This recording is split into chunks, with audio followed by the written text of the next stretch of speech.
Well, he's on the show after us now, First Things First, which started in the mornings. We've moved it after our show. It's a riot. Funny, smart guys. I could not be happier for him. He's been an NBA guy forever. Friend for a long time. Chris Broussard, co-host First Things First, joining us.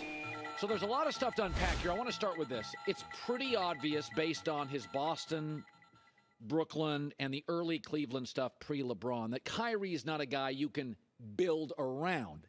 Doesn't mean he's not talented, but D-Wade, LeBron, Giannis, Steph, there are personalities you feel like you can build around.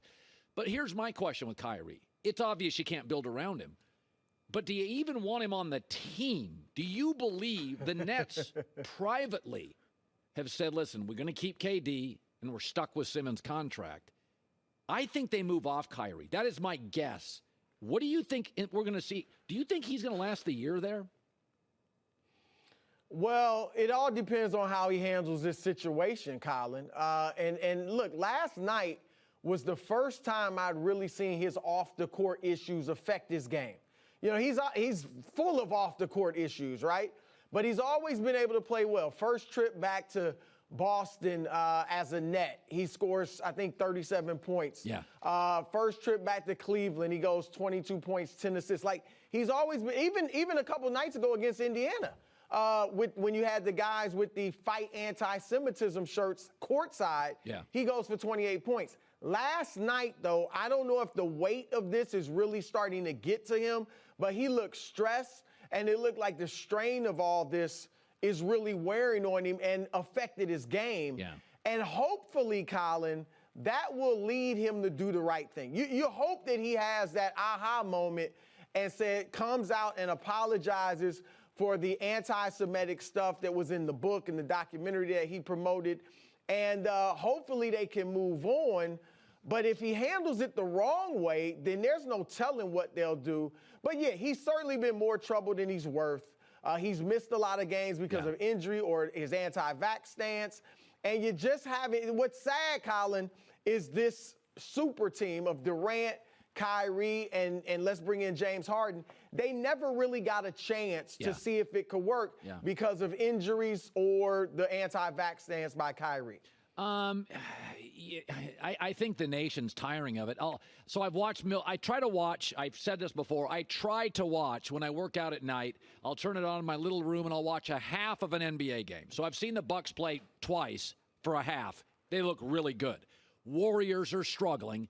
It's early. I don't want to make too much of it. An interesting team, though, the other day, it really bothered me, is that Kawhi Leonard's great, but he's missed like 5 of their 7 games. And I wonder privately, they thought they were going to build around him. He may just be a guy you can have on the team that you can't build around. Do you think privately they are, if not furious, exhausted with Kawhi Leonard? They wouldn't be human, Colin, if they're not. I mean, I'm sorry. They have to be furious, okay? And here's the question, because I've talked to some people about this around the league, and I'm told that initially, I'm talking maybe a week or so ago, they felt like, okay, he's got tendonitis in the knee. But now that he hasn't played since then, and it seemed their fear is that it's actually worse. Okay, so I don't know if I don't want to say he re-injured it, but it just hasn't, maybe it hasn't healed to the point where it should. And remember, this is an 8 to 12 month recovery for most players. That's on average. Kawhi's 15 months away from his surgery and still is having problems. Now, here's the question for Clippers fans and the people in the organization. Is this really a knee that's banged up and damaged to the point where he can't be a full-time player right now, if not forever going forward? Or is it mental? Because people will tell you that since Kawhi Leonard entered the NBA, talking about when he was in San Antonio before he was a star, he was like the type of guy that I'm not playing unless I'm 110%. Yeah. He wouldn't go run with guys unless he's 110%. The one year he did, Colin, not surprisingly, was Toronto contract year. Remember, he played through that knee, gets the big contract, and now he's been, load managing big time ever since. So I'm not sure if it's mental or if the knee is really bothering him, but either way, it's a problem for the Clippers, and they don't look like they're going to be anything near what people have expected them to be. So I'm going to throw something out there. There's no rumor. I'm going to throw it out. So J-Mac and I, you're a good arguer, got into this earlier, is that there's no perfect player. And Kyrie Irving can still produce. He's an elite scorer. Right. I don't want him. I'm not building my franchise around him. But I've seen him with LeBron, and he's been special. LeBron leads the Lakers. Westbrook is now coming off the bench. Cross your fingers it works. But they're both damaged goods. And I said this. I said I could see where LeBron's like, I'll give him a second shot. He can hit shots. And then I could see them saying, we want out of the Kyrie business with this latest stuff. We'll take Westbrook, sit him.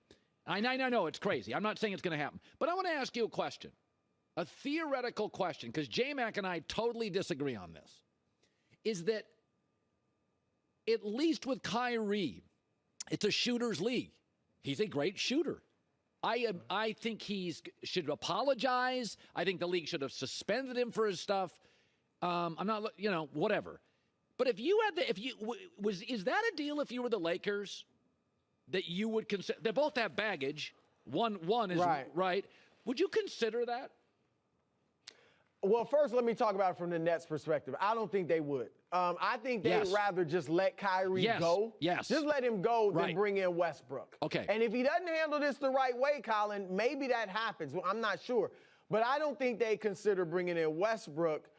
The Lakers, if Kyrie handles it the right way, apologizes, and they can move on, I definitely feel like LeBron would want to do that. And if I'm the Lakers, I'd much rather have Kyrie Irving than Russell Westbrook. It's not even close. Because as you say, Kyrie is a great player. He's a great shooter. He can run the offense better than Westbrook. You wouldn't have half of the issues you have with Russ if you had Kyrie. Okay. He doesn't defend like Russ. Not that Russ is a great defender, but yeah, to answer your question, no doubt I'd rather have Kyrie. We know they wanted him this summer. Right. It's not like he was baggage-free this summer. Right. Okay? Right. He's always got, this is maybe the worst, but he's always had something around him, and LeBron clearly wanted him back. Okay, in golf, when a guy, they call him like, what's the term in golf? Yips, when you can't, you're struggling to hit it. The yips. Yeah, and we've seen in baseball, Steve Sachs, I think at one point had a problem throwing to first. Chuck Knobloch. Yes.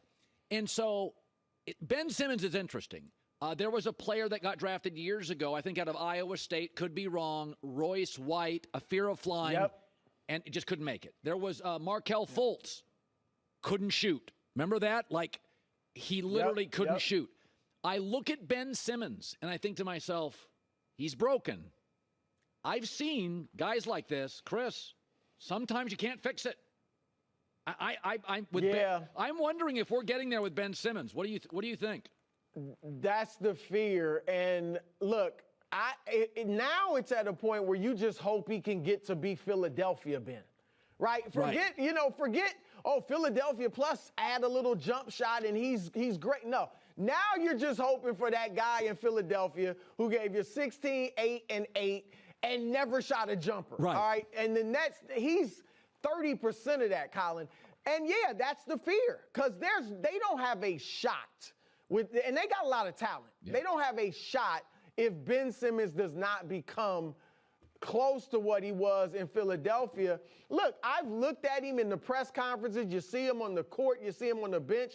His body language seems fine. Yeah. He seems like he's comfortable. He seems like he's confident. But when he gets on the court, he is afraid to shoot. And look, the mental issues he had this past year or so, they've always been there, because his refusal to shoot in Philadelphia was a mental issue. And then it just got worse and worse. And now he's made some progress, but he still won't take jump shots. Right. Yeah, it would, Colin, this would be, I can't think of, now maybe it happened to a player in the past, but guys weren't as open and speaking about their mental issues and health as they are now. But it's hard to think about a guy that was a star, made some all-star teams, and just not because of a physical injury, not because he just was never as good as we expected, but because of getting in his own head, he just fell off and became half the player he was. So it's sad when you think about it, but hopefully we won't get to that point. All right, Chris Broussard, first things first, right after our show in about 25 minutes, 30 minutes. It's great seeing you, buddy. Congrats on all your success.